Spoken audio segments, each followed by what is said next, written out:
So we're here in a different location, but doing by video the Finance Advisory Committee meeting for June 2nd. We will call the meeting to order at 4:50. 40? 4:40? Yep, that's a 40. 4:40. And do we have any public comments? We do not. No public comments. Then we've been called to order, and I note that our members present are Conrad Tedeschi, me, Bill Bannon, Todd Voigt is not present, Dare Holdren is here, York Shingle is not here, Celeste Caffrey is present, Clancy Chu Merritt is not present, Carlos Vasquez Taft, our student board member, is present, Ken Rivas is not present, and Diana Pereira, how do you say your last name? Pereira. Community member is present. So with that, I will open it for the report and discussion agenda of the administrative expenses. Okay. Do you want to go ahead with that? Yeah, we might as well go ahead with that. I guess we have the minutes from the prior meeting to vote on, which I guess, is that on the agenda there? Or did we miss that on the agenda? No, it's not on there. I thought it was E1. It says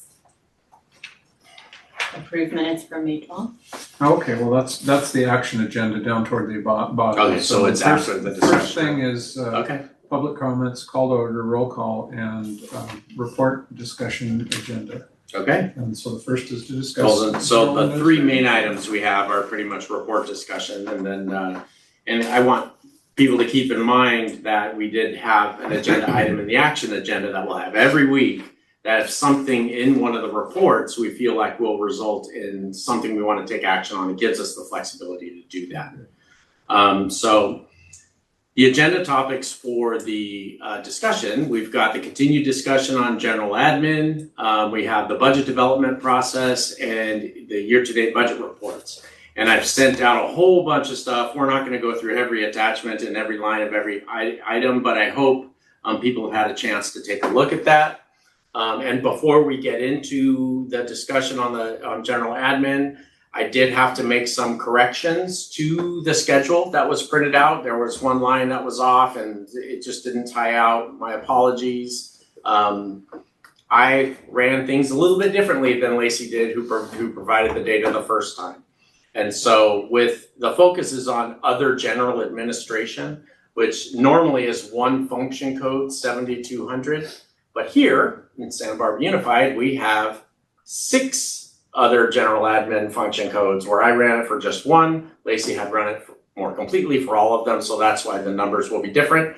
And after this meeting, I will make sure that gets the corrected schedule gets posted and everybody gets a copy of it. So in the conversation last time about the focus areas for other general admin was going to be on business services, human resources, and the superintendent's budget. And then really kind of digging into those numbers that changed a lot and what were the changes in there. And so which will then help lead us to what should we really focus in on in admin, what areas should really be looked at as far as we move forward to potentially recommend reductions and what that would look like and how that would go. So the first part is, I just put this on there to keep in perspective. Over the last 5 years, there's been 25% increases in salaries and benefits plus one-time cash payments to each employee of $4,250 spread out over the 5 years. So that's just kind of ongoing, and we already did agree with our unions for next year. So we have that. It's a little more complicated, but we have settled for next year, which is nice to have that checked off. But that impacts all units, all employees, unless you're like a sub who are paid on some different rate structure. But one question is basically management. Right now, management salaries are linked to the negotiated increases, but that doesn't have to be the case. Right. And so that's the one. So CSEA is set, SBTA is set, and then the board still gets to determine what will happen with management. I don't think that has not been decided. So, but it doesn't have to tie to either one. It can be whatever, I think pretty much whatever the board decides, and how it's written into particular contracts. some contracts are tied to a certain thing and other contracts may be tied to others. But that's the piece that still isn't decided yet for next year.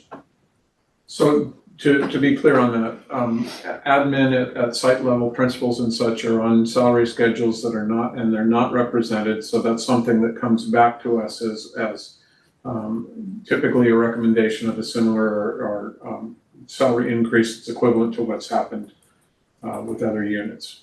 That's how it's been done in the past, correct? And that's When you say us, comes back to the board. comes back to the board, yes. And also coming, but not coming back to the board are certain assistant superintendent contracts that have Me Too clauses written into them. Right, and sometimes they will be, like mine, for instance, is tied to classified management. So that should all be considered when the board is looking, like who's tied to which. So it's not tied to CSEA, mine's tied to other classified management, so however that decision And is those are unrepresented correct. groups. All right. Yeah, and I believe the superintendent is the representative who handles that negotiation, if there is even a negotiation. Okay, all right, good. And then I had a question about the salary increases. So you gave a number of 25% since 21, 22. That is not the equivalent, however, of taking the 21, 22 salary and increasing it by 25%, because these are layered on top of other ones. So That's correct. the number, the growth number would be considerably higher than 25%. Right. Yeah. Yeah, if you compared what it is now compared to what it is in 2021, it's more than 25%. Okay. And so the first, and so what I did here is I took the data we had before, and I kind of split it out in the salaries and benefits, supplies, materials, contracted services, and kind of highlighted red the areas that grew significantly by percentage and by dollar amount. To kind of give us an idea of which areas have grown so that we could kind of talk about why. And so, the salaries within business services, there have been no new positions that I'm aware of in the last couple of years. I looked at Lacey, she's been here a long, long time. And in fact, we're really looking to try to streamline. We reduced one purchasing technician for next year. Who left. And so the areas, and I think we had mentioned this before with business services, the big areas of increase have been in contracted services, of which are insurance. We have general liability insurance, we have cybersecurity insurance, and we also have the AB 218, I believe it is, liability insurance for the, what do you call it? I don't want to use the wrong term.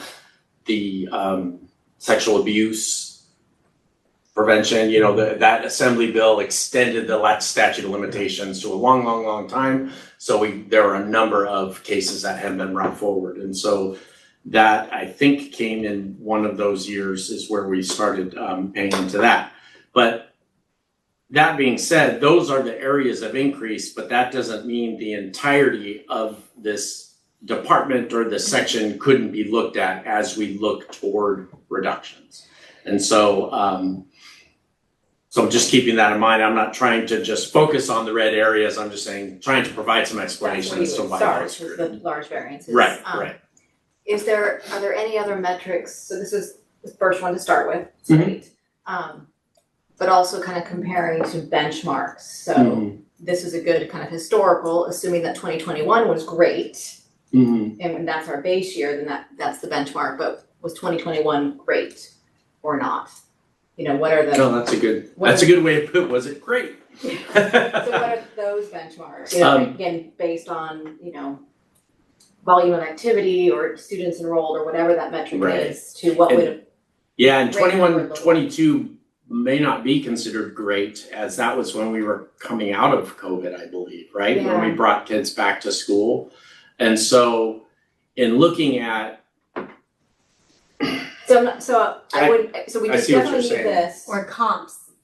sort of, so it's another benchmark to compare it to. So it's okay, this is historical and then this is against what a good number would look like based on these metrics. which may be another school district or something else. Right, That right. would say, this is really great, Right. just as a Okay. second phase. Yeah, no, I think At that's a least great in idea. the areas. Mm-hmm. Yeah. Yeah, it's nice to have something to compare to instead of we're just comparing to ourselves. Yeah. But when it comes down to what can we reduce, it's about what can we reduce and not Yeah. fall apart at the seams. But I definitely see what you're, like if someone else can do it with the same number of kids and the same number Yeah. of What would that enrollments look and like? like, Yeah. why couldn't we? Okay. And then the next one is human resources. And I don't have what you sent me because I'm mirroring. Oh. Some of the explanations for the items in red. Yeah, there was on the top line salaries, it went up 26%, which is more than the other ones that went up 11 for that year. You didn't make it red, but I was Right. wondering, Right. Probably should be red. yeah. Do you know off the top of? I But this don't know in what years the changes happened, but we moved position control position from business services to human resources. And then, But we didn't see a reduction on business Yeah. services. and then, the so I offset. think in 24-25 is when we added the HR benefits and compliance manager. Is my guess. Okay. That's why I don't wanna. Can I just make a clarification? The first column stands alone. The yellow represents the change moving forward to 22, 23? Correct. Okay, because I was looking at the yellow and then looking back to the left to the number, but it's. Right, it it's goes actually left the to other- right. It's the other way. Yeah, and on this one, the contracted services number all across all the years wasn't correct on the one that went out. And so this is what, this is the corrected version of it. And so again, there's a lot of money here. There's a lot of stuff going on in HR. So I think, again, to Diana's point, it's like, well, what should it look like? You know, what's our benchmark to what a good HR department should look like? And over the years, there have been certain reorganization, reclasses, people have left, and we took the opportunity to kind of move positions around. But I think looking into that is important. And I think the contracted services, I think we. Bless Thank you. Do you have that in front of you, Lacey? I'm sorry. If I wasn't mirroring, I could bring it up. But So I know in the services and supplies, see it goes from like 300 to over, 3,000 to over 100,000. So that was us moving the platform software that HR uses. It was originally coded to technology services, and then it's now coded to HR. So that was Where the was it change. before? Technology services. Which we don't have a chart on. Which we don't have Right. a chart on. And maybe that one is one that will come next. These were the three that were talked about in the meeting to bring back, but I think Yeah. that's one that Only definitely. because if we're moving something, because now Right. that line item is actually not apples to apples. Right. And so if we're moving from another bucket, And that's then with we this would one. see the other one being negative and it's Right, offset, so. right. And some of these were things moved from something with no management code within HR to, so some of this is just account coding of moving things around is where a lot of it is. Frontline was another one, wasn't it? That was one I just mentioned, Okay. frontline. So if we go down to the services, a new online employee training platform was purchased in 24-25. And then, also in 24-25, there was an increase in the health insurance consultant that's used. Burnham Benefits, Baldwin, it was Burnham. Yeah. That So was do you Baldwin. have the details on the contracted services on, that's $500,000 a year, and one year it went down. Right, So that year that it went down is when expenses were moved out to another funding source that didn't have a management code. So again, if you're not looking at the big picture, then you're So let not me seeing just it. state that these are then unhelpful, just mm-hmm, because if there's an explanation, we moved something, you know, the positives and the negatives Right. now don't correlate to Right. anything historical. Right. And so usually when there's an, in an audit, there's a prior year. If you Mhm. reclass something, it's reclassed in the prior year so that you have a comparison that's Yeah, you know, so and the challenge is really putting like how deep into what do I show here? And I guess in looking at it, it brings that up and it makes it a lot more apparent as Yeah. it's, unless you have the whole picture, it's really hard to look. But the focus was on that one function code, and as I'm putting it together, it's like, well, this is only part of it, Yeah. but that's kind of what was asked for, so here we are. But I think to get the full picture, again, if you're not moving things between buckets, Right. that would have been sufficient. Right. So there's, Right. I might recommend rather than moving a single line item that the whole GL is Mhm. moved, that way it's automatically reflected historically. And so, other than the movement, what are contracted services under HR? Are these lawyers or, no, What? not really lawyers for this year. well, just generally $500,000 a year? Right, So so there's pretty the hefty for health insurance consultant. Also in the services, we pay for all of the TB testing that employees have to have, as well as the background checks and fingerprinting. any exams, physical exams, workers' comp exams. So I think we can make a point to bring a breakdown, I would, yeah, of everything that's in there. because fingerprinting is $75, the TB exams are, I mean, these are all small dollar amounts, even if you add it up to a few $100 per employee, we're talking $20,000, $30,000, $50,000. Right. Not 500, so Well, I think there's gotta be some other bigger chunks in there, I would imagine. So the biggest chunk would be Frontline, which is over 100,000. And Frontline is the software? The software that's used for hiring, onboarding, evaluations. It's your HRIS system. Yes, And that's put under, oh, so that's not under supplies. no, that, services. oh, I'm sorry, you're right, it is under supplies. So legal is in services, that was around 100,000. Last year. Yeah, last year, and then the online employee training platforms are about 90,000. And then the HR consultant is also over 100,000. And you need an external HR consultant because the staff you have are. For benefits. They pretty much handle the benefits, the And enrollment. in-house, they don't have the knowledge to be able to handle that? We did at one point, I believe, and at some point, it was switched to consultant.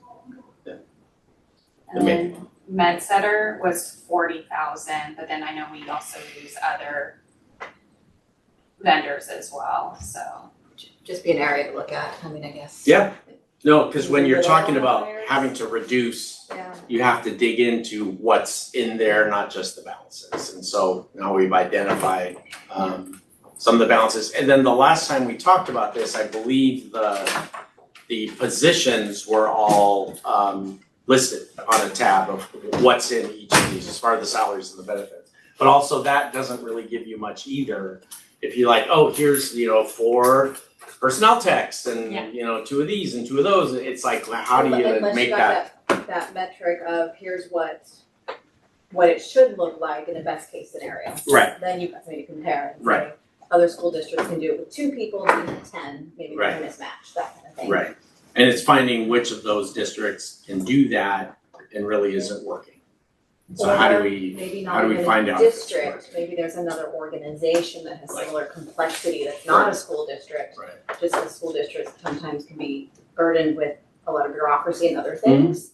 And maybe looking outside the box on what's an organization that's complex, Mhm. has all the union and all the different issues that Mhm. that districts have to deal with, and what do they look like? So maybe Right. 2 metrics, the best case scenario in school district plus a non-school district organization that's of the same size and complexity Mhm. and ours, and then say of those 3, how can we compare Mhm. to say what it should look like? So, you said at the beginning that we have an action item for every item, is that correct? So coming back to the finance committee with how we might be able to get this type of comp be an action item that can be proposed in this meeting, or do we? It's confusing to me, but I Yeah. think if everybody agrees to take a direction, to make a recommendation. Yes. That we do some work to do something, that's the action item. Bill, do you have any thoughts on that? I mean, I'm not sure how to best. Yeah, I have to say, I'm in agreement with Diana that Yeah. these numbers, without knowing where it's come from, what buckets it's gone into, and also without knowing the components of what makes up the 537,000 of services, makes it really just numbers on a paper. So Right, I think let's get to that end point and decide what we all agree might be nice. helpful that you can say is doable. And I Right. want to keep that as a part of the discussion as well. That, you know, what we want is more detail to understand more for more recommendation. right. But we also have to continue to maintain. Well, and I think that's why this little conversation is important. Otherwise, I'm providing a lot of detail for everything Yes. to determine what we want to look at. Now that we've kind of, Yeah. okay, let's pick out these we want to look at, then it kind of focuses my efforts on a few areas. Then instead of bombarding you with Absolutely, yeah. all areas. So yeah, I almost see from the perspective of this data, the change doesn't have a lot of value because we don't know where it's moved from. Where is this a bloated expense, something that gets bigger that was the same thing as opposed to we move stuff around. Right. The other side is just if you look at the last column, which is what we're here, what makes this up? And how do we have a discussion about what's in that last column Mm-hmm, that is important enough to say these things have to stay, mm-hmm, as opposed to maybe this is the area that we can trim some. So I think trimming is more an analysis of what's in this year's column, and the other is really historical of how we got there. And I think it's probably more interesting to know how we got there just from the perspective of, I guess that makes sense that the tech wasn't the HR software, it should go into HR. But now let's look at what's there and say, where are there things that we can cut? And I'm presuming that's something that you go through every year when you're trying to do budget cuts. Right. Well, that's something we rely on them on people to come together to say, do you really need this? What is that? And of course, we all really need everything. But I think it's really about a bigger conversation about, okay, what would happen if you didn't have that? I mean, to me, it also goes back to kind of budget assumptions, like that perhaps one of the guiding assumptions should be we want to be as efficient and effective as possible. And so instead of asking like, do you really need that? It's hard for people to assess if they really need that. I like the idea of figuring out kind of best practice for human resources and looking at comparative data, because otherwise I think then it becomes like who can most convincingly argue to keep up a particular Right. software or yes. Okay, well, this is helpful, even though the numbers themselves may not be that helpful. Yeah. It's brought some good conversation as to how to move us in the directions where it would be helpful. But I would even go back then to my department, and we'll call it my department, business services, and kind of the same kind of conversation where my contracted services are 3.4 million. You know, like what is all that made of? And I think maybe these are bigger ticket items. Like I don't want to spend a lot of time on the services, the supplies and materials in my department because it's You ignore that, $10,000. yeah. I don't need to bring you every time we ordered A some pencil. supplies Yeah. from Amazon. But I think the contracted services, of course, I've mentioned a lot of it's liability insurance, but there's other things in there too. And so I think those are some areas to bring back some detail for the committee to look at. Yeah. Good? And insurance is one worth pulling out, because that's one obviously that can't necessarily be eliminated. Right. And so some metrics of, in 2021, the cost of the insurance per student was X, today it's just Y. Yeah. And that's the way it is. Right. And our deductible is this, and the only options to lower it would be to increase our deductible. Right. Would we want to do that? It would Or- save us some Yeah, money. or Can do we we shop around? shop it around And so we've been with CISC, which is the school's pool of general liability for years and years. I have never shopped it around because we've always Oh. been with CISC. I made the assumption that was shopped every year. No, So it is then I would not. It recommend is not. shopping it around. So that is definitely Yeah. something on my list to really look into, like what's even out there? Yeah. Like who takes on schools and school districts and buses and things, not that we have buses here, but that kind of liability, what firms out there do that? And so that's on my list as a potential area to look into. But looking at inclusions, exclusions, deductibles, Mhm. and also layering, sometimes when you split it in pieces and then have like an umbrella, Mm-hmm, the pieces are less than the whole. right. Like there's creative ways to Right. get it down a little bit. Right, and our general liability is broken down into different pieces of like autos and trailers and buildings and Yeah. student liability and, so there's ways to kind of look into that. So I think that's a potential for my department as well. And then here's the superintendent's budget, part of the superintendent's budget. And this is where, okay, we're looking at 7,200, which is other, This is different than yes, what was sent to us. yes. I missed that I- whole yeah, conversation. yeah. Okay, So great. I had to make some Moving on, corrections. moving on. Had to make some corrections. I'll send you an updated one. You're So good. my apologies. You're quite all right. Last Oh, week why was do a you Somebody looked at the very numbers. rough, a very rough week in my house last week. So I just late night We're happy putting you're numbers here. together. I need to let Lacey put numbers together for me. That's what I've That's what learned. you learned. Oh, So thank you. why did you say part of the superintendent? So, okay, so the superintendent, there is an actual function code for superintendent, right, Lacey? Yes. Yes, and so part of the superintendent's budget is also in something called other general administration. Why it's split out, I don't know, and I'm trying to figure that out and trying to get to the bottom as to why some things are here, some things are there. So this is only that other general admin piece. And so it makes more sense to pull it all together, but I think I'd like to figure out why is it pulled apart? Like, why is this part separate from, like, this part doesn't include the superintendent's salary and her staff, or does it?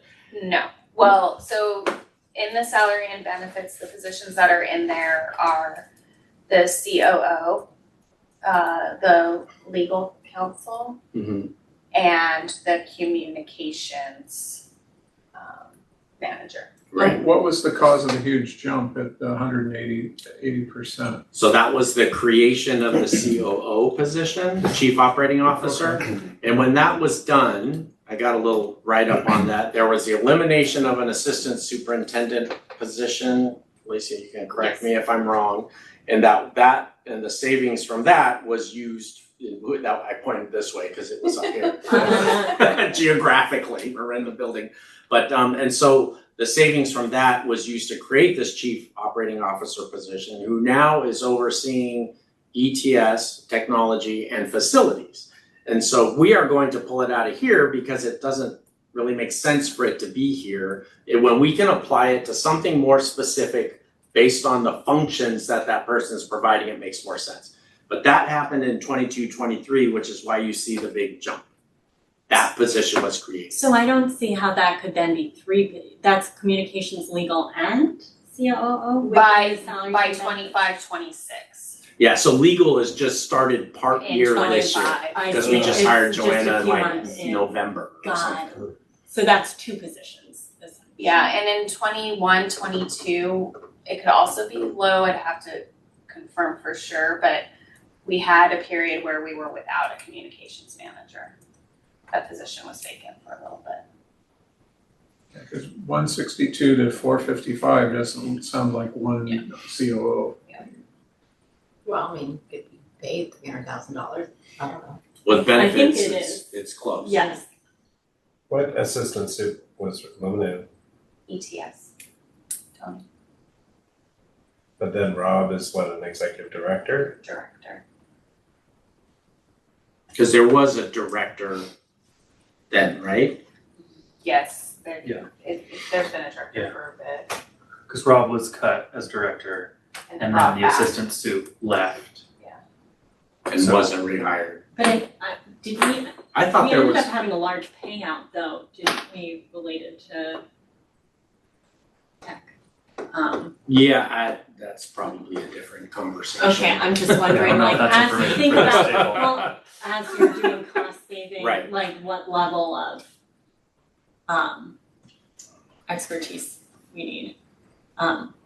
But This is why I don't like to have my computer be the one mirroring, because I'd rather have the two so I could, because I have documents that clearly bring this up that should have been really part of this for the explanation. But that was definitely a reduction of an assistant superintendent, and the COO was a little bit more than that, the savings from that. It was put into this budget, and for 26-27, that COO will come out of here. I'd like to see almost all of this come out of here and not, it either needs to be in the superintendent's budget or not be in the superintendent's budget, and somewhere else where it really belongs. Like, for instance, the 58,000 in contracted services was, I believe that was legal during negotiations during that year, because they needed legal support, and that was pretty significant. So that's why you see the big jump up there, and then you don't see it again the next year as much.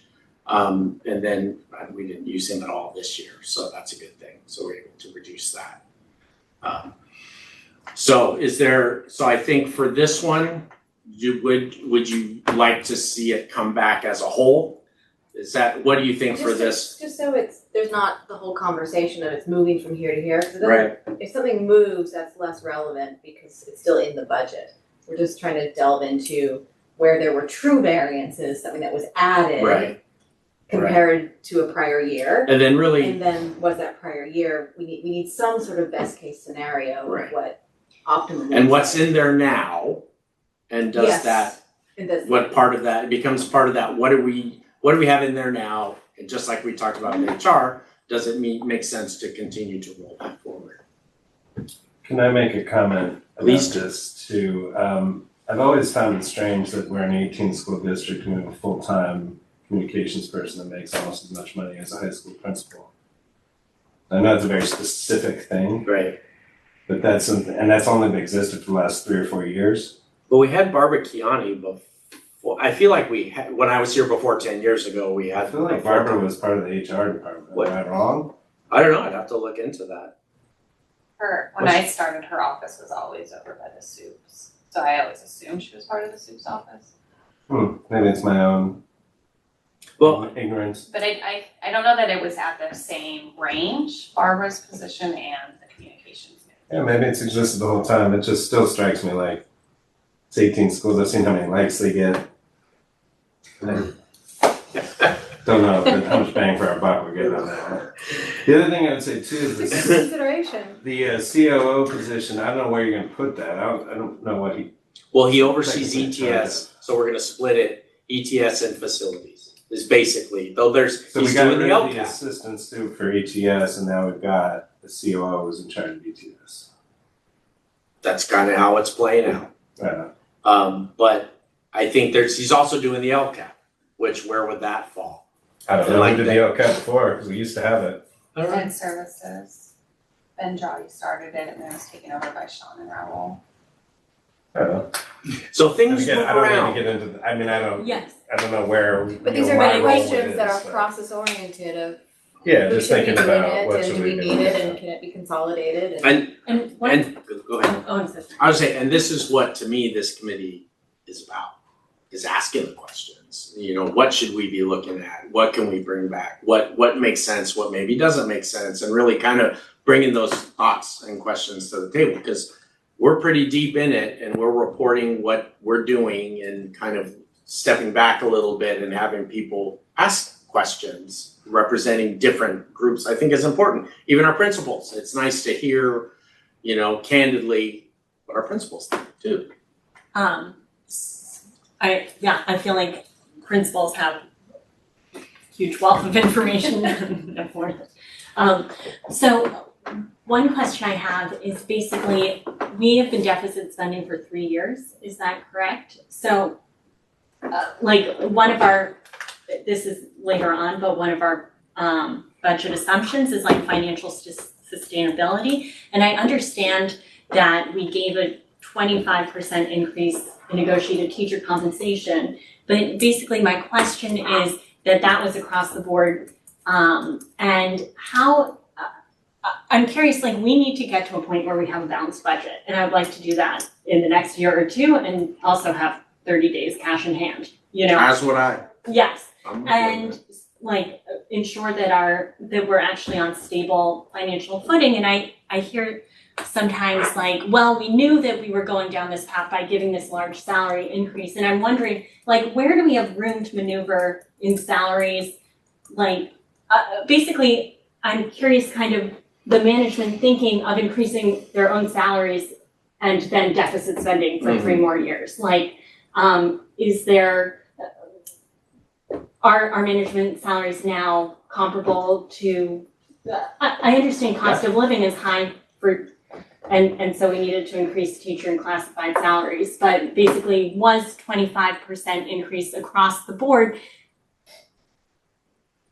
so large that it helped put us into this hole where we are still trying to dig out? And can we do anything there? Like, Right. you know, is that a sustainable cost structure? I think it's all something to look at. I don't think the dollar amount of management increases like for this year will be really But minimal. if you look at if you look at 25% over 5 Right, years, like right. how much It's- was that? yeah, no, You know, versus like, you know, what, yes, that's my question. How much money did we spend over that time period? And is there a way to kind of,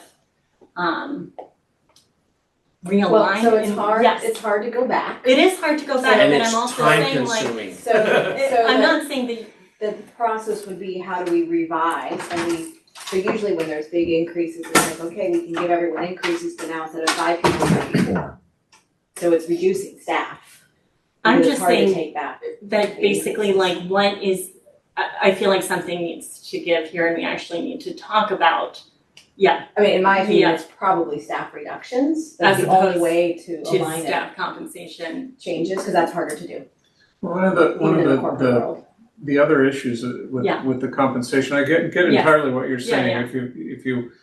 If you make a percentage increase, Yes, it's less money for the people at the bottom than it is at the top. And Right, So what right. happens is that the gap between them grows, but the percentage doesn't. yes. And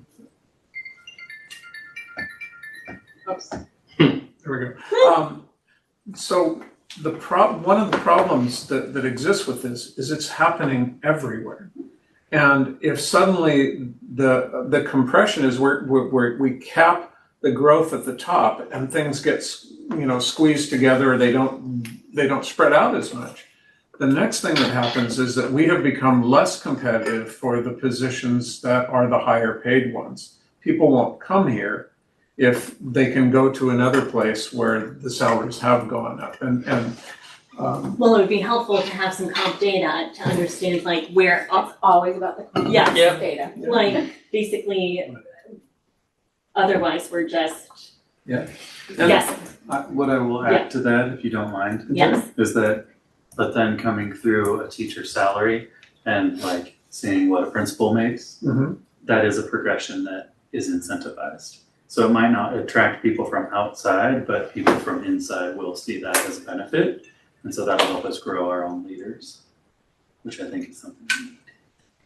So you can't have teacher salaries grow too much without the principal salaries growing as well. Is that kind of what you want to make sure to incentivize that movement into the, like if it gets out of whack, if one grows and the other, is that what you're saying? I'm saying, As a pathway? even if it's not attractive to people outside Oh, I see. coming in from outside the area, it's still attractive to the people who have gone through our system. Also though, for the people that are going through the system going, it's time for me to be a leader, I can stay here in Santa Barbara and earn this much more money, or I can go somewhere else and earn this much more money. So Yeah. Yeah. There's no there is real no right easy answer to it. And I think it's just important to you know, there are districts that have done things around salary compressions that try to resolve the very thing that we talked about with the settlement that's happening with proposals or thoughts for flat amounts as opposed to percentages, because then everybody moves up.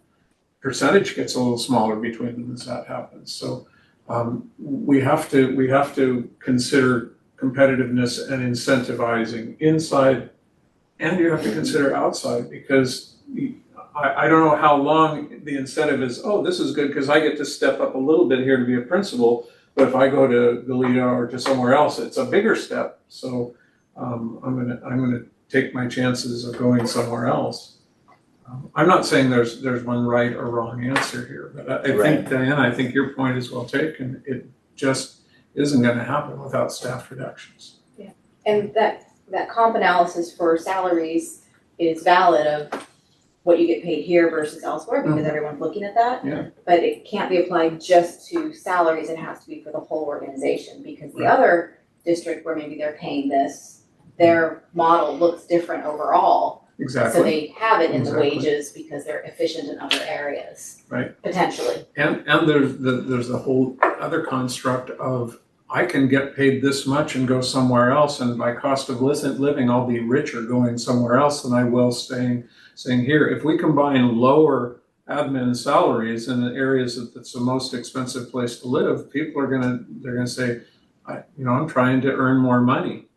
I can earn a little bit more here, but I'm still spending way more than I would if I was somewhere else. And whether that's another district in California or another state in the union or whatever. I mean, I think to me though, we have to live within our means and have a balanced budget. I don't disagree. You know, I so don't I hear disagree. what you're saying, and at the same time, Yeah. yes. I would also mention that, let's say that I decided that my job is not worth it, and I return to the classroom. I have 25 years in the district. I will be a very high-paid teacher. What we're seeing right now is, if you look at the hires at the district office in the last 5 years, I think there's one local person, maybe if you count the MTSSs, maybe 2 or 3. We're not getting internal candidates, and so those people are staying in very high-paid teacher positions instead of matriculating into the higher levels of leadership, in which case you actually would then hire a newer, lower-paid teacher. So there's actually some savings that could be had if we continue to recruit from within. I know previous superintendents said they like to have 2/3 internal and 1/3 external. Or ours, when you think about every last hire for assistant superintendent or executive director, it's been from outside the district. Right. Well, that also has to do with working conditions. Agreed. Yeah. Sorry. Oh, that's okay. I think to the working conditions point though is, yes, you can save money by reducing staff, but that also makes jobs a lot worse. So, right, we cut 10 elementary positions and 10 secondary positions this year. The amount of people reaching out to me like, I have to move this from the school side I've been at for years, from the team I've been at with years, and go to a place I don't know anybody. I'm not part of the school culture because we've reduced those numbers. And so that creates a more challenging working environment that, especially like our elementary specials teachers in the first couple of years, are now being split site. So now their job is split among 2 schools and is much more challenging. Those people are definitely looking at other jobs. And so when we do reduce these things to save money, it would be great if we had a way of also looking at the long-term effects of that. Because if that means we are increasing our turnover and rehiring more new teachers because of poorer working conditions, I wonder what those cost savings actually are. I mean, one question I have, and I don't know if maybe, I don't know if we're getting too far from. It's good conversation, Okay, so it's okay. all part of Okay, talking so- about salaries. Let's roll with it. Okay, so basically, I hear both what Principal Holdren and, Mr. Shingle are saying, and one question I have, and I don't know if this is the purview of the Finance Committee, but like education resource strategies, they have, papers on how do you structure your compensation systems so that you can have leadership development, so that teaching is sustainable, things like that. And I wonder if it's worth bringing those type of ideas to the table, just even look into them. Are any of them interesting? Would they make it easier to be a teacher here and more productive, and also help you grow our teacher leaders? So that is one potential action item that may be worth considering in the finance committee. Okay. I don't know what you think. I do think some of this work is starting Yes. in ed services through West Ed. It's focused in the math space, Mm-hmm. but they are like kind of triangulating data through student surveys and staff surveys. I think that's more about curriculum implementation and adoption, but I think that there is a like satisfaction element to it. I'm not totally certain. And so it's possible that this work is starting in at least that small area. I don't know if there's a way that we could. You're talking like in the realm of curriculum? I think that's what it's rooted in, Right. but I'm wondering if that will speak to other things. Because math is an area, secondary math is an area we do have quite a bit of turnover in. Mm-hmm. And so I just don't know what that data is, Mm-hmm. and if it would potentially be a starting point where we already are doing work. Yeah, I think we're open to different options of how we pay people and how things are structured, but I think there are some limits to that within STRS. We have to work with our unions. It has to impact everybody in a positive way and kind of make sense. And so that would be a longer term strategic planning tool to look into, kind of what are some other ways that people, that districts are doing that, paying people, structuring pay. Not sure how that would And result also in teacher savings time. per se, but it might help with the working conditions and retention, because I think that's an important thing to consider.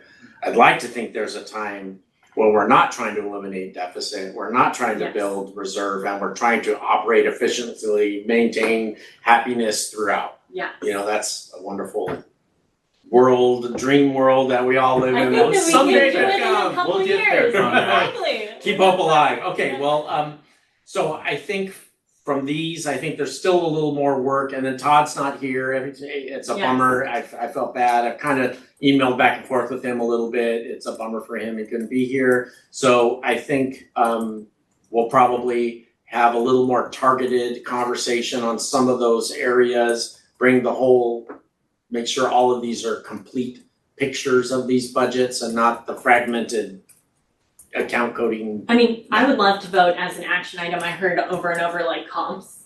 So how we might get comps for business services and HR at least. Those are the big ones. Yes. So I don't know if we could vote on that to Okay, have some let's, comp data. I'll make a note on it. Yeah. We can do it at the end. Okay, We have yeah. an open agenda item, right? I'll need to understand more about what it is that we're going to be voting on. Yes. Just to get comp data. A So all we have, recommendation to get comp Yeah. data. Mhm. just so that when we compare, so just to 2021, what if Yeah. 2021 was a really bad year? Just Yeah, I mean, it would be helpful in that conversation, in that world, if we can set a standard for what our comp districts would be, or what that world looks like, then it would be easier to then just do it each time we have, okay, these are the 5 districts we look at, what do we do, what are they doing here, what are they doing there? But I think it's just, I don't know if it's gonna be that easy. Well, I think that Comparable. to your point, I mean, I definitely know that comp data is out there and that Oh, yeah. districts are doing this, and maybe the ask would be for you to figure out some comp districts, obviously they're not perfect, but what are the criteria, how do we figure out these comps? And then going forward, we just keep on looking to the 5, 10, and maybe they're comps for different things, but Mhm. like, how is it that we decide what Yeah. is in the, And I can get some direction from school services Yeah. and some of the other school experts on what comps look like, what work they've done in that area with that looks like. Okay, so we'll move on. Let's see. The next is the budget assumptions document. And so I know that was long. There's a lot of information in there. There's a lot more to go in. This was linked to the agenda, and I'm actually bringing this to the board. I'm not going to bring it up here. It's a whole lot, but I did want to kind of go over the sections that are in it. And I think it's supposed to be somewhat of a living document for me to work with Lacey and kind of the organization to really present to everybody what our assumptions are, what are we looking at, what's going into the budget, because it's hard to get budget data far enough in advance to really get it out in the format that the budget is. The way the system in place now, compile all the data, reconcile the data, and at the very end you get the budget document. So this is a way to get some of the ideas out there that we're putting in the budget. Here's what we're thinking about. Here's how it's going in. For example, property tax estimate growth is now 4.5%. It had been 3.5%. So everybody knows this is what we're using. So the general assumptions, so I just kind of highlighted the general sections for the document, and I'm open to suggestions of what people might like to see in this document. So I have, the governor's, budget update. We have May revise. I'll get into that a little bit, but that's the second of 3 stages in the state adopting their budget. Enrollment, I have always put right at the top because that's a key component to any budget planning for a school district. And it impacts a lot of the things we do with how many teachers do we need, what class sizes are going to look like, how many sections in high school, all those things. And I want to continue to identify do we have a surplus? Do we have a deficit? What do our reserves look like? What's the breakdown of where the restricted money's at? Trying to get it out on this document so we don't have to wait for the budget document, though we'll have updated numbers in the budget document so people kind of know the starting point. And of course, revenues and expenditures, I can get out there what we know because there's a lot of pieces. The LCFF, whole calculation, the property taxes, all the restricted, the title money, what are we getting there? How much do we get in federal? How much do we get in state? I want to get that out there for people to see and know, and even for the board to look at before the big budget document comes in one meeting ready for approval. So that's kind of the goal. And at the end, I put the LCAP because the LCAP is a really critical, it's the only real document where you can publicly see goals, specific goals and actions that are being taken to achieve those goals. And the money so we were still working on the money being attached to those actions. But what I put in there was at least a list of those goals and actions for you to see kind of what goes into that. And that LCAP represents about $20 million of our budget in services for socioeconomically disadvantaged and English learners. That's the focus of LCAP, but it affects all children. So that's kind of the layout for the budget assumptions document. Are there any comments? I'm not going to go through it all. I figure you can look at it, read it. You can feel free to email me any questions you might have on it. But I would love to hear for those of you that actually looked at it, maybe any feedback or any thoughts. I also put in there, I think, our Apple leases, some of the technology spending we've done. There's a lot of information in there. I compiled what I knew at the time in the process of budget development. Any thoughts? And we can move on if there's really no thoughts to that. Did you think it was a useful document? Should I continue to build it out? I didn't get a chance to review this one Okay, today, that's fine. so. No, please, but look at it, and if you have any thoughts, please let me know. Can I ask, is this a significantly different presentation of budget assumptions than what we've used in the past year? I'm not sure as far as how it's been presented. This is kind of something that I started doing in Goleta because I didn't feel like there was enough lead time for everybody at budget development to really see what we were doing to get there. So I don't know, I believe here there's been various budget presentations done from time to time, from January to budget adopt. I believe Kim did some different budget presentations, but this is kind of my version of that. So the reason I ask and what I want to say is that I've heard budget assumptions. I've seen everything from a single page summary to multiples, and I really appreciate the level of detail that's in here and understand what you're trying to accomplish by having that kind of detail in advance. And these were documents that in the past, as a superintendent and as a cabinet member in other districts, I remember reading these things and going, oh yeah, okay, that's just a basic handful of assumptions that guide everything we're doing. This gets into a much more granular look at it, and I really think it's great work. I appreciate seeing it. Well, thank you. I think I'm trying to work on the transparency piece that can facilitate questions from, it's going to the board. It'll be on the public board agenda for next Tuesday as part of my finance update. And it's just about trying to get information out to people. I think if we're all kind of seeing the same information, we can all kind of work toward that, the financial goals we got. So I thought it was fantastic. I mean, it allows me to understand your thought processes. So I really appreciate that. In the general assumptions, I had some questions. Okay. So for example, it says that the budget is continued to be guided by the LCAP, which is $20 million. But how do we then think about the $230 million remaining dollars? You know what I mean? So is it, are we guided by student achievement and wellness? Like how are the decisions being made? Because I understand that this is a small portion, but I don't see a framework for the rest of it. Yes. But I think so normally I would say that it's LCAP and strategic plan. Yes. And I think we're working towards strategic plan. So I didn't want to say strategic plan because I think we have some work there to do there in strategic planning, which would then start to be included in this document. So so I think what I could do from what you're saying is even the board priorities. I mean, like I put the letters training information in there because I know that's, literacy is important, but math, so there are other factors. It's a good point. Because there's other factors that, like, what are we doing here?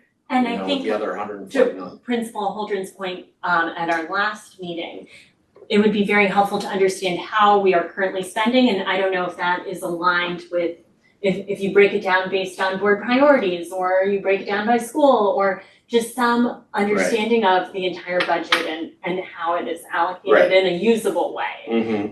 So I understand audited financial is like rolled up, but what does that actually mean in terms of services to students? So that is one thing that I had a question A little about. more kind of detail into all the other stuff. Well, like, let's say, I don't know, we're spending this much on CTE programs, which is aligned with this and by school or something, so we can get a better picture of all of our spending. Hey, Julio?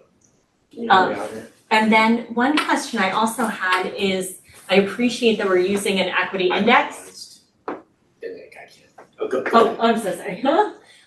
What is the equity index? Can we make that public? Like how do we make these decisions? Is it based on student need? Is it based on? It was an involved. Yes. That's it. Oh. Thanks, sir. Just went forward. So it's an involved calculation that's used using demographic data of students and performance on the dashboard by school, which then each school gets a grade, which is then that amount is then, that percentage is then applied to certain of the school site allocation pieces. Have you ever seen that equity index? I asked about it this year and I was told there is no equity index this year. Oh, there is. I did it. Yeah. I just recreated what was done. I had lots of questions. Mm-hmm. But There's a piece on our staffing sheet for it and it's all zeroed out. And then on the staffing sheet, it probably didn't make it to the staffing sheet. It's on the revenue allocate, like your gen fund and some of your allocations. So you're just talking about for the site budget. It just gets piled into unrestricted site funds? Right.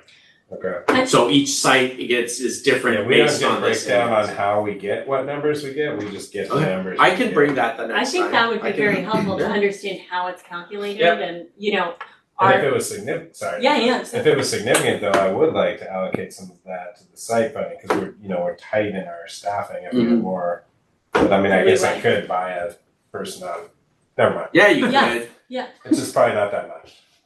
But I feel like my school is 60%. I know it's not 60% of RSCS. Right. I would think it would be, but it's just not that much money. And it also applies additional factors to the dashboard. If you're yellow instead of green, then like 2 yellows So do and you a get red more is money half if a you're point. yellow, or do you get less money? I'd hate to say it, but you get more money if your students are lower performing, because the idea is Oh, we that's how it want should more be. money to, I know, but it rewards low performance, and I'm not a Or, fan of or, that. or is it, yeah, or is it that, Don't perform much or you'll lose money in your budget, but I see what you, it's well, it's I mean, counterintuitive, but it makes sense. That's what we do. I doubt it's much money. It's not one, it's a percentage that's applied to different buckets, like lottery, gen fund. Yeah, but for the whole district, are you talking $1 million? I Probably have to, less. I'll bring it back. okay, I'll- so I I will think bring that it would back. be super useful. Yeah. If there is a way to share that with staff in a way that is digestible, I don't think most folks know that that happens. Okay.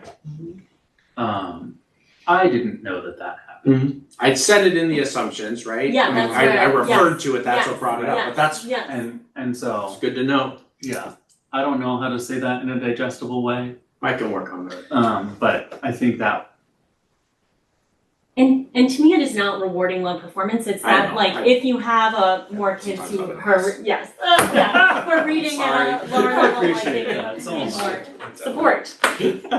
Okay, So that is one So- question. And then in terms of financial stability, sustainability each year, like what does that actually mean? And could the finance committee recommend to the board that we actually adopt a policy around having 30 days of cash on hand or a balanced budget or, because I definitely agree we need financial sustainability, but does it mean that we have a 2-year plan to get there? You know, what is the plan to get to a And- point? what is the Yeah. definition of sustainability? Yes. Because sustainability means, is it we're above 3% and the state's not gonna take us over, or is sustainability 10% and we've balanced the budget? I like the 10% and we've balanced the budget, so maybe it's somewhere in between. Well, and I think that, Start with a balanced budget. yes, well, having a balanced budget I know, I plus, like it. plus what is recommended by school Right. services, Right. having a rainy day fund, like 30 days cash seems Right. like, Right, and bare it comes bare up minimum. with our last Yeah, conversation yeah. about the train. When you have a Right. 20% reserve and you have cash in the bank, you don't have to pay to borrow money to make payroll, which is what Exactly. we're having to do this year. So I see that, but it's kind Yes. of balancing that with, I went to Europe. Is that not everybody wants a 20% reserve, that's for sure. And But so I also think, and of course I respect York's opinion, that the finance committee as a whole could come up with a potential solution or talk about what financial sustainability Right. means, what the recommendations are, because I think, I do not want to, like, it's our fiduciary duty that the school district doesn't go bankrupt, Right. so this weighs heavily on me. yeah, you know? oh, and it's my, Yes. it's Yes, my I mean, job. also, yes, of my course. job kind of Yes, is, so that's so what I I do. think like having more clarity, what does financial sustainability mean and how Right. are we gonna get there? Right.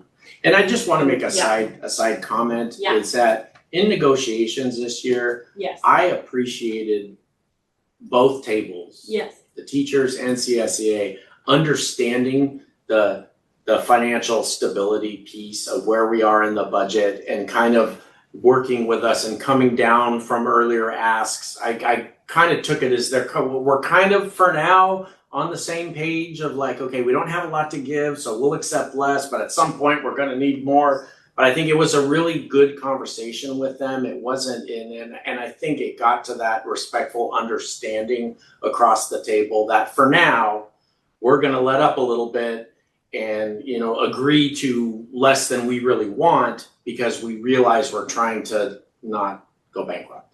That was the impression, that's what I felt. Whether that's actually what it was, I don't know. yes. But I respected the people sitting at the table because it really felt like we kind of were at least somewhat in agreement with that we need to make rational choices, and it worked out it worked out pretty well. So I just wanted to mention that. I have a lot of respect for the teams. They did a good job. Anyway, sorry. So No, what was that- next? Did you have any more? I have one last one, Okay. but thank you, I really Yeah. appreciate and Mhm. agree. I think it was very well said. My last one is, I think, again, York has brought this up, West Ed is beginning to help us with effectiveness measures. Mm-hmm. So that, going forward, I'd love to have like an effectiveness piece in the budget so that when we allocate money, we understand why we're doing it, like where are our programs working, how do we shift to make them more effective? Sure. Yeah, I agree. And so I have that always in the back of my Yes. head of how we're gonna measure that and how we break it down. So that's definitely something we're gonna work toward, effectiveness measures for programs in general. Okay, those are my comments. great. We're running out of time. And then anybody else can always email me if you have any thoughts on that as well. Let's see, let me get back here. And so I did have some slides on the governor's budget that I just wanted to highlight a few things. So the COLA in the original budget was 3.02. Then I don't know. So their COLA, their cost of living for non-basic aid districts is below 3% right now. But I wanted to point that he augmented the COLA to 4.31% for to help cover the cost for districts through this paid pregnancy disability leave that he's pushing to mandate for that districts would do. And so, which I think is an amazing thing to provide. And it's too bad all employers can't always provide that. It can be very expensive. But his thought of paying for that would be putting it in the LCFF calculation and giving those districts more to help cover the costs of that, of which we don't get. So so that 4.31 is a number that includes that extra money he wants to give to help cover the costs for the paid pregnancy disability leave. We're not gonna get any of it. So that money is coming through LCFF funding based on base amount, supplemental and concentration. Correct. And our responsibility, because we have that much money from excess property taxes, is that we have to use that toward the same thing. Yes, Uh-huh. that's the So expectation. that number looks like good news for districts, and it's another place where basic aid districts are similar to the issue about TK. Right. That TK comes into place and LCFF districts get dollars for every kid that's in TK. Mhm. Basic aid districts don't, We and don't. so But we're mandated to do it. right, and so basically what you'll see happening is that there might become fewer and fewer basic aid districts as if we say, okay, well, if we looked at all that leave requirement and the TK requirement and how much excess property tax do we get, it doesn't cover that. All of a sudden, we may find ourselves becoming not quite as deep into basic aid or even going into LCFF. Right. And on a moral basis, what LCFF or basic aid districts have said all along is that, yes, we get more money than everyone else. The problem is not that we get more money than everyone else, it's that everyone else needs as much money as we're getting. And this is kind of, I'm gonna go back in history, but in the aughts, the 2000s, basic aid districts, there was a lot of push at the state level to try and eliminate basic aid. And it's not a great plan to try and take something on where the richest people that live in the richest districts can fight you and get it to not happen. So basic aid is pretty stable, but we're trying to, there are all kinds of things happening that are trying to say, how do we do this? How do we get everybody else up to us? And that makes it difficult, morally, ethically. Basic aid is not a fair situation. It exists because the state can't take local property taxes. If they could, there wouldn't be basic aid. So they do things like this by putting more money into LCFF to bring those other districts up. I mean, to me, that really points to also the paper that, what was it The called? PACE report? The paper that basically talked about basic aid districts, some Oh, well, do you remember? Yeah, I'm What drawing I'm a talking blank. about. I think I know what you're But talking about. basically that some basic aid districts are just on the cusp, and then there are basic aid districts that are way. That was its pace Yeah. reports. Oh. That's pace Oh, report. the PACE report, okay, so basically, and that goes to, and there were ideas of how to equalize. Right. But we're one of the basic aid districts that's just on the cusp versus, Right. getting a huge, But we're also a Yeah. basic aid district that has 60% socioeconomically disadvantaged students, which is not normal for basic aid districts to have property taxes up here and to have 60% of people living in poverty and even more. So puts us in an odd category of which there aren't that many districts like that. And the ones that do have high percentage of poverty are not excessive wealth based. oh, that's what it was Yeah. called, that was the term, excessive wealth, Mm. yeah. Okay, so anyway, I'm gonna keep on, you gonna say something? Okay. So I'll just keep moving through this. There are some programs that we do get COLA in. For these, you can see child nutrition, special education, mandate block grant, and equity multiplier. So there are some, those are not big amounts, but there are some categorical programs that are impacted by the COLA. I'm gonna share these slides with and actually these were in the book that I sent you after my training, the 200-page, whatever it was. But this is interesting to see from 2018-19 to 24-25, the growth in spending of school districts. And so you can see federal, state, and local, kind of these growth percentages over the years in millions of dollars, and it's pretty staggering. There's a lot of growth, yet enrollment's declining.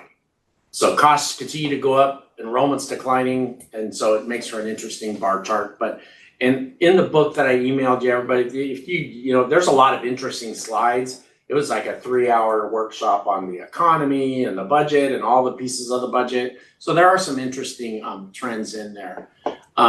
There is some good news. There are student support professional development discretionary block grant. This is another potential block grant, a one-time block grant, which will help us with some one-time things, whether it's devices or whatever. That may help us kind of recover some of our deficit. If we can do those kind of things. But this one is still yet to be determined. They're saying the state still has to get their hands on it. They may set requirements for what you have to do, what, percentages, blah, blah, blah, all the red tape. May I ask a question? Sure. So basically, I believe that we're using the remaining arts block grant Mhm. for items that are not arts related, is that correct? Or how is the So it arts block? had, we've been through this. Yes, Right. So basically, it has to be spent by the end of the year. yes, And so it's been spent on all arts projects. And so whatever's left, so we don't have to send it back to the state, will be used for high school theater tech. So for some of those other fringe arts type positions that weren't included, that are still arts related, to make sure we don't have to send any of the money back. And I know. I see, but they're not specific additional projects, they're basically staff that we already have, so it's it's basically paying for things Supplementing that the we- general fund, which is how you get out of a deficit and how you bring your reserve back. I know it's an uncomfortable space, and that's not necessarily how it was always presented that grant was gonna be used for.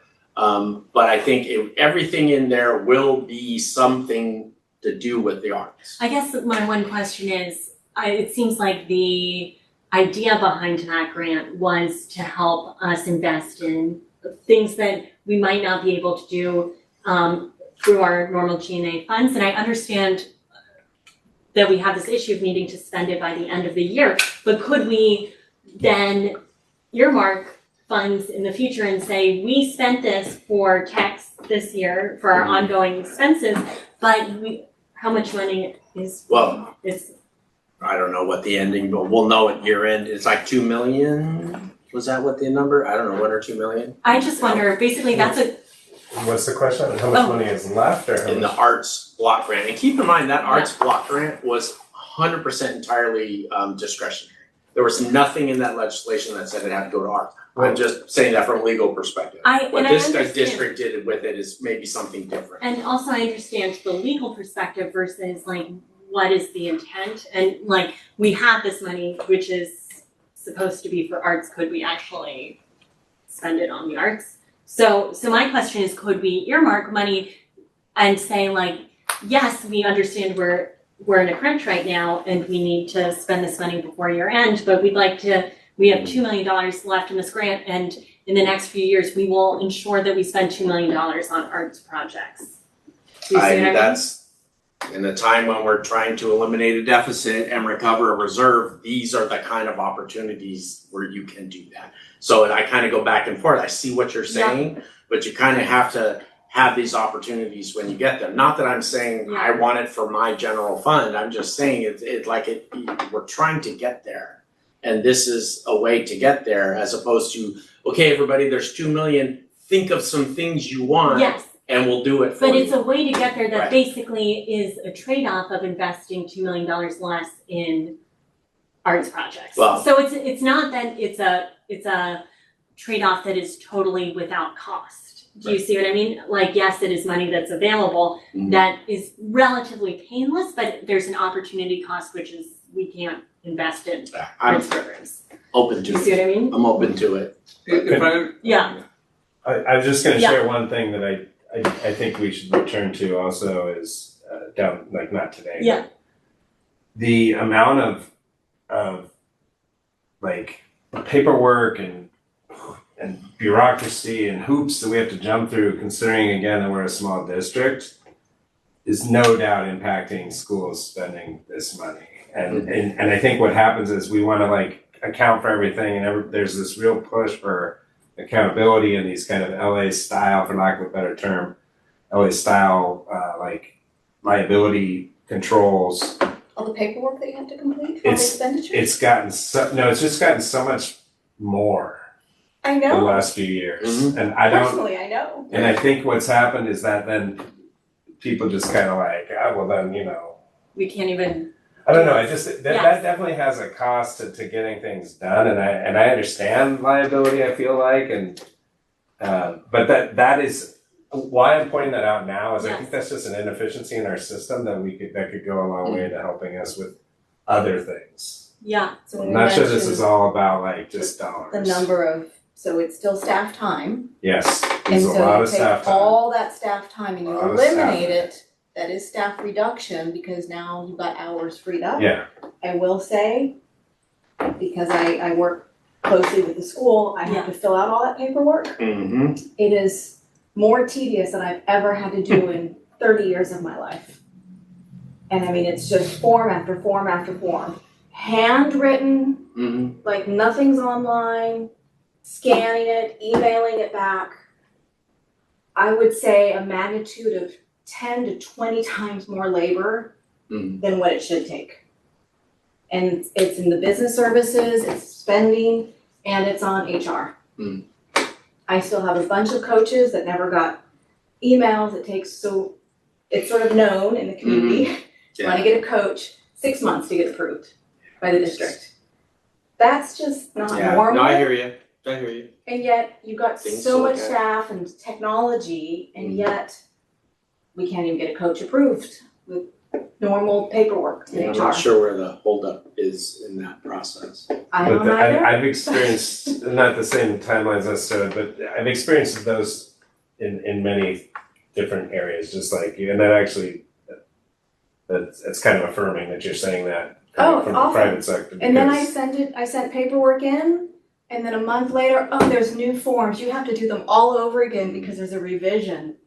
And I'm like, are you We're kidding changing- me? Contracts. We're changing the contracts now, like trying to get them to take our contracts. Like, it's just, it's Yeah. really making it inefficient, I think, is the problem. And highly for this inefficient. discussion, it's inefficient because you need more staff to do all that stuff. Right. And I think the people are just trying to like do what the board wants, but I'm not sure that communication has been as clear. Well, for my something. interaction, it's the principals that I work with, assistant principal, and all the admin staff in that area. Yeah. And it's like, you need more, I know why Well, you we're need being so much told that admin the staff. district needs all this stuff, and there's these systems we have to fulfill. And I think, what I'm saying is, I think people at the district are just trying to do what they feel like they've been told to do. Yeah, But I needs to think- come to the board in a certain format, or it needs to go through this process so that everything goes to the board. For that today. Yes. Like in every company I work with, labor is getting reduced because we can speed things up. We're using the AI where we can to just do things faster. Forms are always online because once it's online, it's. Too bad Ken's not here to hear this, he might have something to say about it. Yes, But I hear you, no, I but- hear you. But I You're not also think wrong. like, oh, I'm so sorry. Go ahead, York. An increase in efficiency, I don't think necessarily has to be a reduction in people.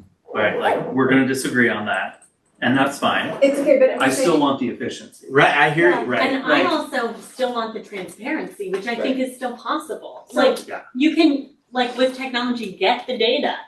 Yeah, Right. so. Yeah. I will talk about accounts payable. So if you're doing paper-based and writing checks, it takes 5 people.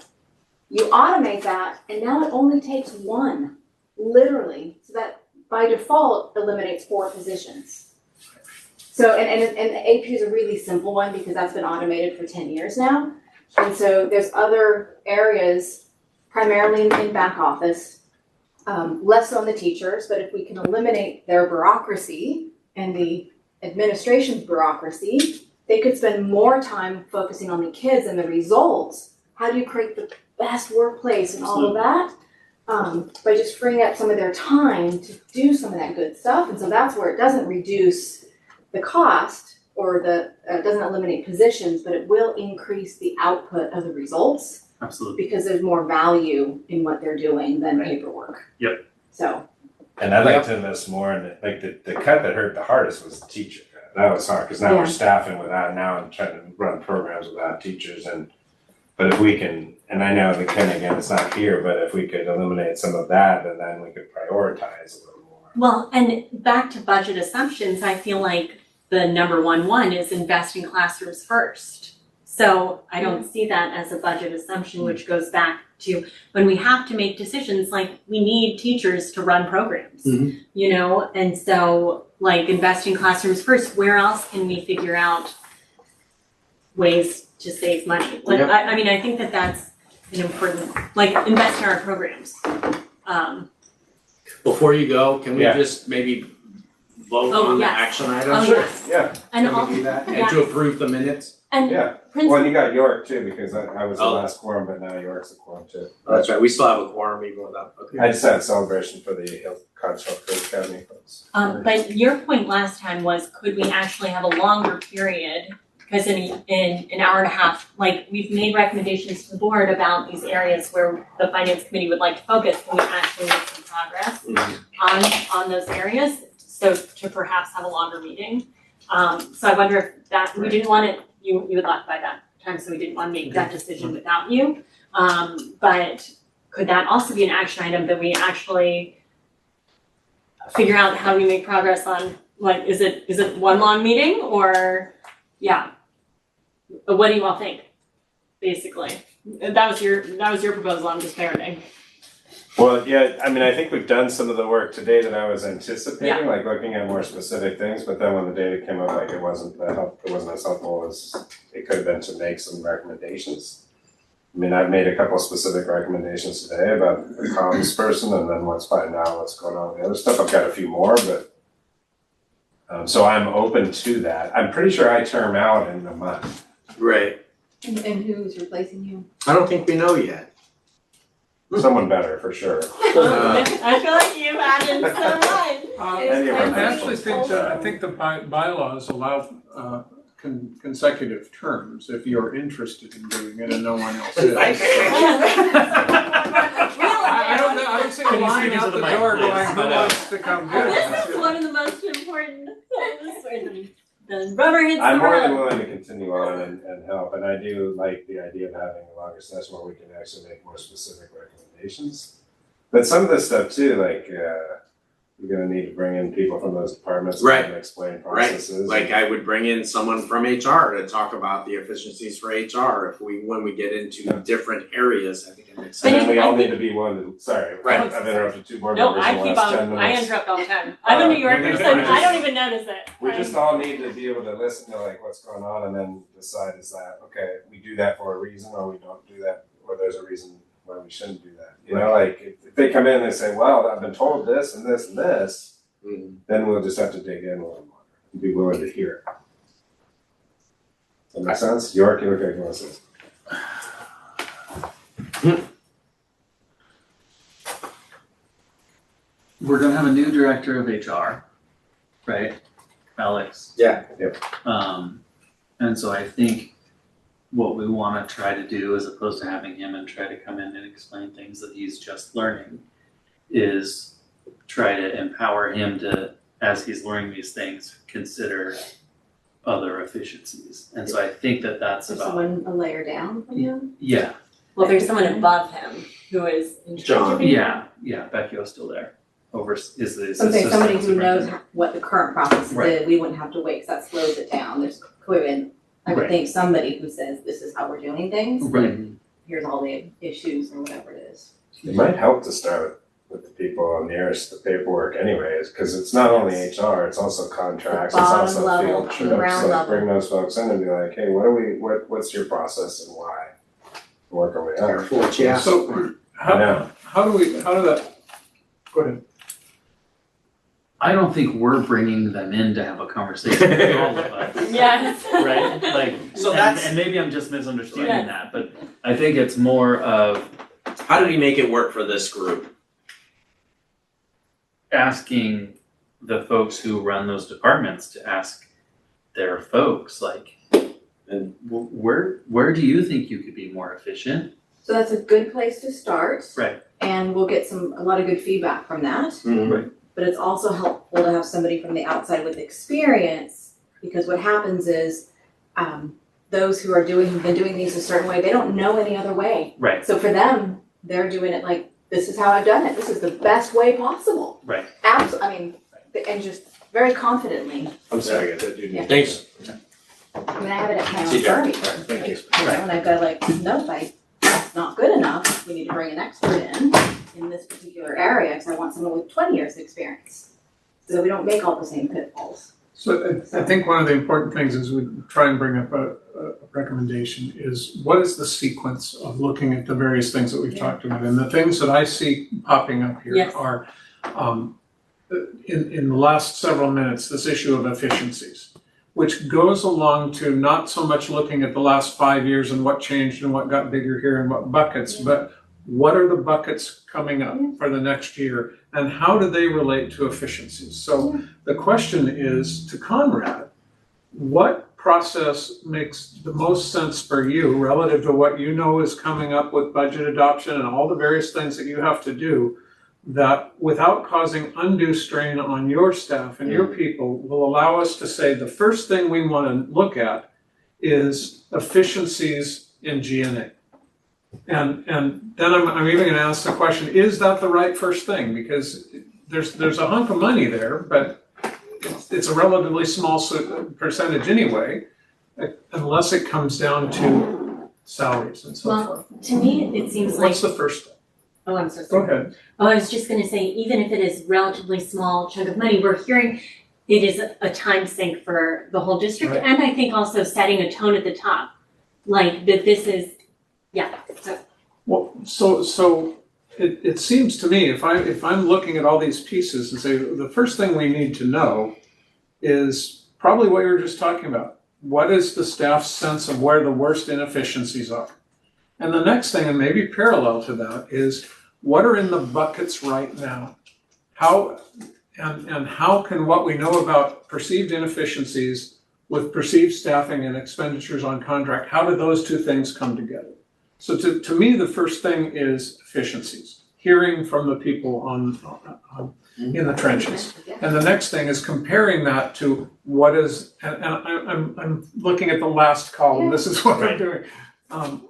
Yeah. But that's just my idea of priorities, and our job is not to tell you what your priorities should be.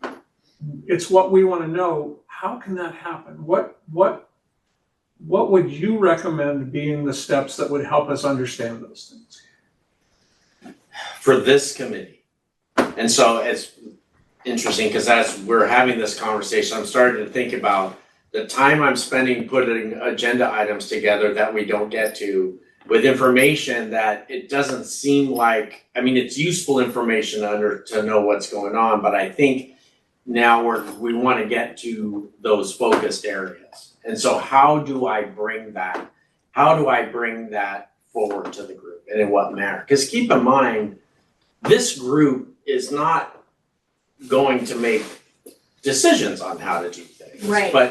But kind of focusing attention and providing recommendations is another thing. Thanks, Carlos, good to see you. Carlos. One more meeting. Are you coming to the next? Yeah. Yeah. See you. So I wanna structure this agenda, because we meet again in 2 weeks. And so I think it's 2 weeks, right? Because this was a meeting that was added. It was supposed to be last week, couldn't be And last is week. it possible to join by Zoom for me? I think if we know ahead of time, Yes. it is a possibility to Okay. do that. And so I'll work with Sandra and figure out how to best make that work. It was too late when I found out from Todd that Oh, yeah. this morning I couldn't make that work. But I wanna also make this agenda, I feel like I could put one item on the agenda that says, let's talk about stuff. And just, I mean, cause that's what we do. It's like, and then kind of, let's find a direction for really focus on efficiencies, and let's see how that conversation goes, because those conversations lead me to a more focused area of like what's So happening. as a committee, how do we get from here to a recommendation to the board? Because we can't tell them to do the things that we're asking. So basically, to me, it seems like the ask or the recommendation to the board is, it would be helpful if Conrad, because we're not figuring out the efficiencies, right? That's Right. your purview. Right, But like one, Conrad, perhaps figuring out comp districts that we can use going forward that are aspirational districts. So like comp districts, and then also a plan to figure out how to, we've heard loud and clear about pain points with paperwork. How do we address and improve our systems so that they are more efficient Right. and, yeah, right, but I think that when our first goal, yes. our first focus was eliminate the deficit, this work really needs to be done, Yes, but the impact on the deficit would be minimal initially, right? So maybe over time efficiency gets better, It depends, but, again, and I always right, target AP because it's such Right. an easy one, but if that eliminates 4 admin positions, I don't have AP there. right, and That so hits the deficit is directly.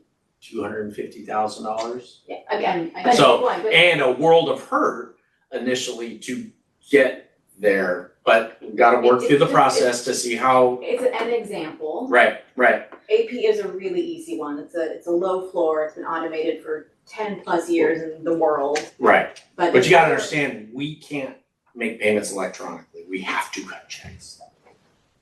Through the county treasurer, because our money's in the I county know. treasurer, the only way we can draw it out is by cutting a But check. that is something But that's there are probably ways to worth- look at, that's something I think Yeah. is worth bringing up to the Right. board needs to know that the Well, whole world or is efficient can we because of talk this. to the county treasury and figure out I'm going if to, they're in a I absolutely am So going so to. that's where it would be, because yes, you're limited right now, you have Right. your hands tied. Right.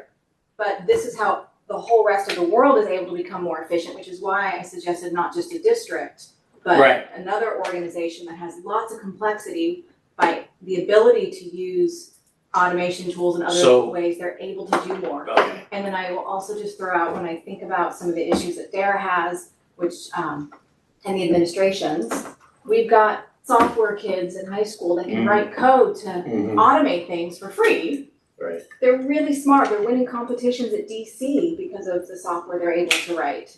That might be little snippets to streamline contracts, streamline forms, So the nothing that's focus critical. is more really kind of operational, working through thing than budget, essentially, is what No, you're. no, so I'm totally focused only on budget. I just see that as a way to get to the budget. Same thing on programs, you revise the way programs are run and you get to more efficient programs, which lowers the cost, but doesn't lower the education and the output. Right.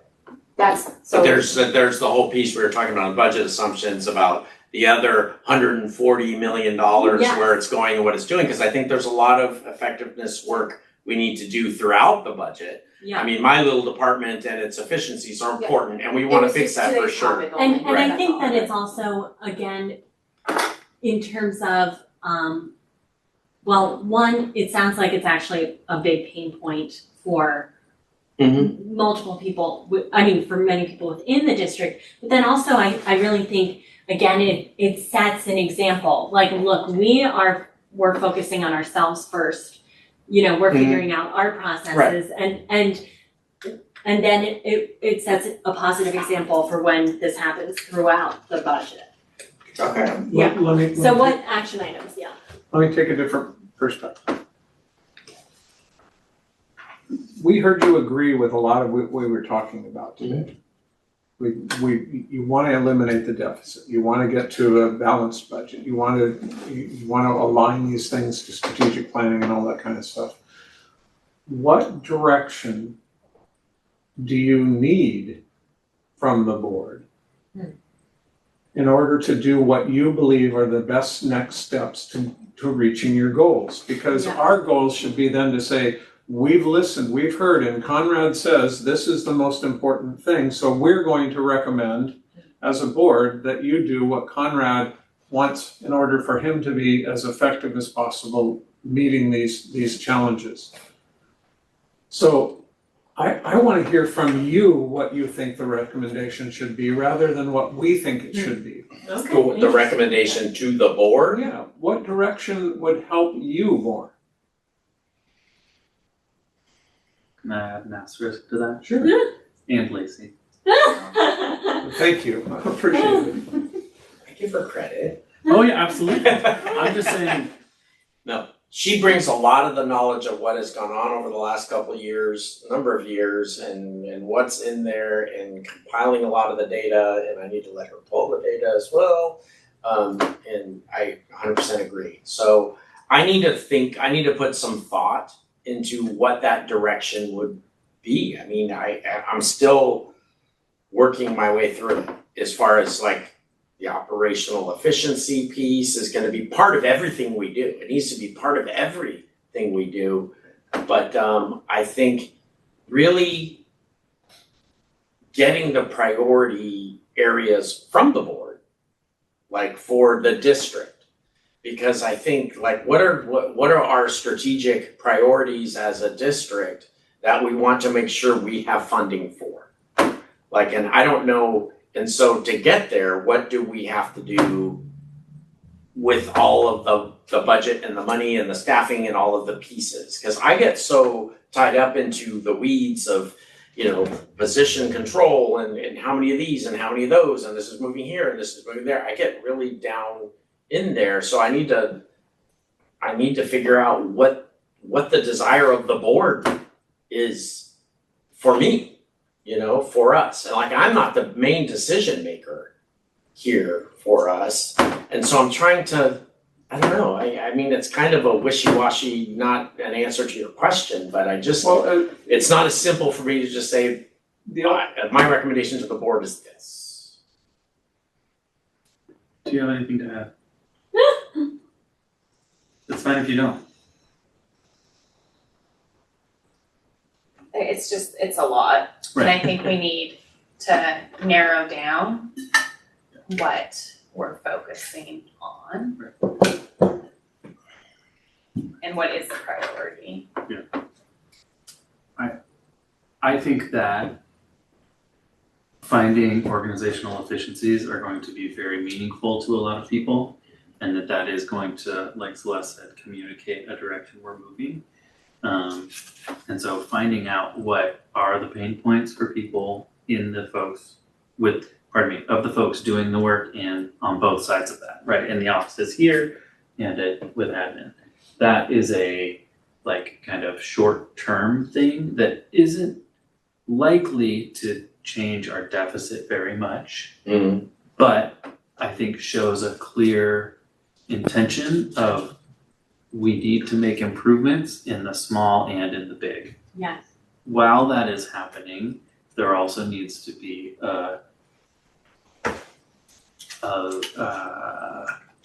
I'm not going to say this right. right?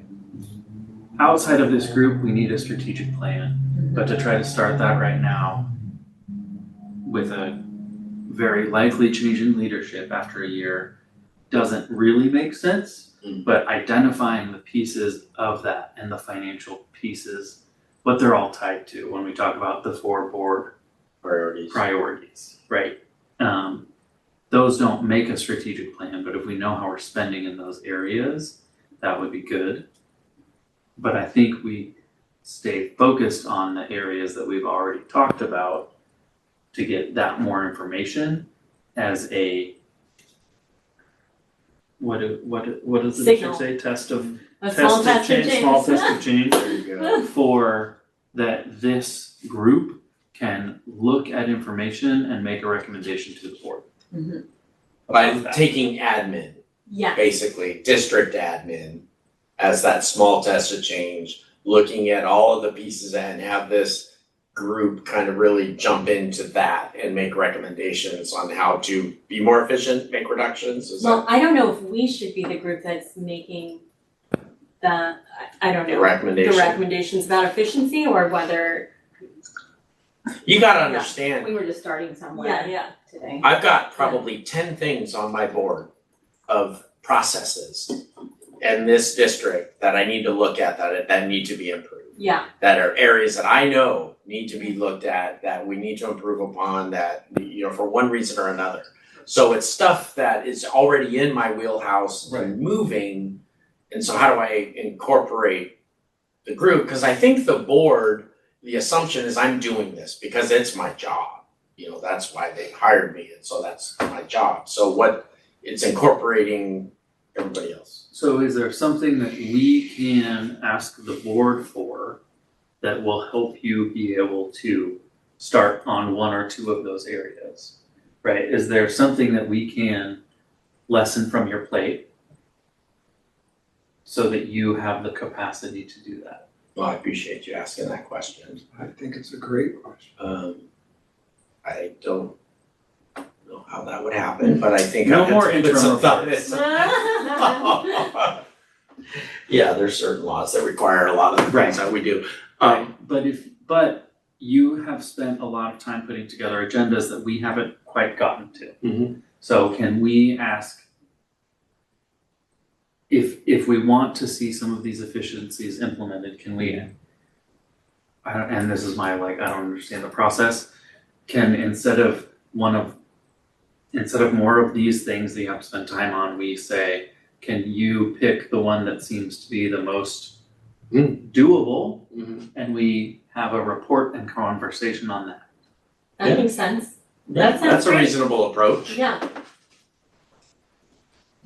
One that Love would it. be the most impactful. Well, and I think Yeah. So the recommendation from the committee to the board then can be around this idea of understanding not only efficiencies, but what the business department believes are the best next steps in getting there. Mhm. And that might be polling people, it might be learning, I don't know, I don't have a burning desire to have a recommendation to the board. My recommendation is that we find ways to support you in doing the things that are on that list of things that are getting more efficient and telling us about it and listening to the expertise that's in the room about what happens. So it's really one of those questions of what is the first step down the road for you? Is there one thing on the board or within what we're doing that I would love to see our next agenda be a single agenda, a single item. I was gonna suggest if we think about what the big budget needs, so the goal is still to get to a balanced budget. right. And there's disagreements whether we can get there in 1 year or 2 years or 5 years. Right. I would do it in 12 months. And if we said this, rip off the Band-Aid, what would it look like? Maybe it's not achievable, but what would a balanced budget look like? Here's what the numbers would have to be comparing to like a good district or another organization. And let's say this budget line item is X, 500,000, and we need to get it to 100,000. How can we make that happen? And then delving into that. So you know all the pieces. You can look at those pieces and say, you think it would look something like this. These are the areas that probably are more doable, and that may be in G&A because that seemed to be growing the most, but maybe it's another area. And so that's where we would choose what we could tackle, because we have to stay focused on reducing the deficit and having the changes have an impact there.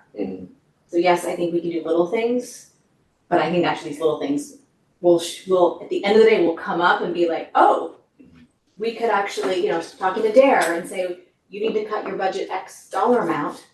What would have to change to make this? And he might say, if I don't have to do paperwork, or if we don't have to do this, or if this changed, then I could hit that budget number, I think, potentially. I think that's an interesting perspective, but I think often when, to me, it goes back to the big picture and the strategic plan, because like when you just ask principals, what would you have to cut in general? Having read a lot about this, it's like the easier things come up first versus the most impactful things. You see what I mean? Well, So, so having like, parameters, yes. so we can't impact teaching, we can't impact But results. I mean, like how do you do that without? Well, I don't even have to be Yeah. creative, but so for example, if we have another district that is like the best case district, and if they're able to serve this number of kids with these outcomes, and we're spending twice as much, we know it's possible. And only Dare is gonna know what would have to change to potentially get there, I'm assuming. Yeah, I mean, Otherwise, that benchmark of the other school district, how are we gonna use it? If Yes. we're not actually gonna use it and say, well, this is what I we're think to targeting. me, it seems like the first step then is still the benchmarking piece. I do think we need the benchmark. Like, We need to know what Yes, great looks because- like. I don't know what because great when you looks like. just ask people their opinion, I'm not saying that principals don't Yeah. have a ton of information, No, and everyone defaults may towards be easiest. correct. I agree. What does it look Yeah. like to find that benchmarking? This is Yeah. the thing I have the Well- most trouble with, because there's not a district in California that isn't having the same conversations that we're having. And when we talk about benchmark or the ideal district that's doing this, how do you even compare? Celeste had some Well, a long time ago. I could be wrong. I mean, I don't know what the benchmarks are for Santa Barbara Unified, I just know it is widely done, so to me, the action What is items, widely done? like, if there are multiple articles and examples of districts that benchmark and, of all sizes. I mean, I'm happy to share that information with you and how they use benchmarking to help improve their programming and, But what if inside that, they're having the same conversations in their rooms about what can we do to do better? I'm sure that they are, but here's an example of Compton has improved markedly over the last 10 to 12 years. And the superintendent has publicly said he always chooses aspirational districts and basically looks at how they are performing, and he consistently beats them and then chooses the next Can you district. share So, maybe some of that yeah. data that? I mean, so to me, Yeah. maybe the two pieces are like operational efficiency, and then how might you even benchmark? To the point of how do you get to a balanced budget? And I'm not discounting Yeah. principal knowledge at all, it's just, I feel like we need to, I don't know, I'm happy to, So they're just the Yeah. ones on the ground. yes, But, yeah, I think you're right, the They're principal the side, scientists, yeah, staff. yeah. What staff and what role of what staff is assigned to the job of finding and creating new benchmarks? So the CBO.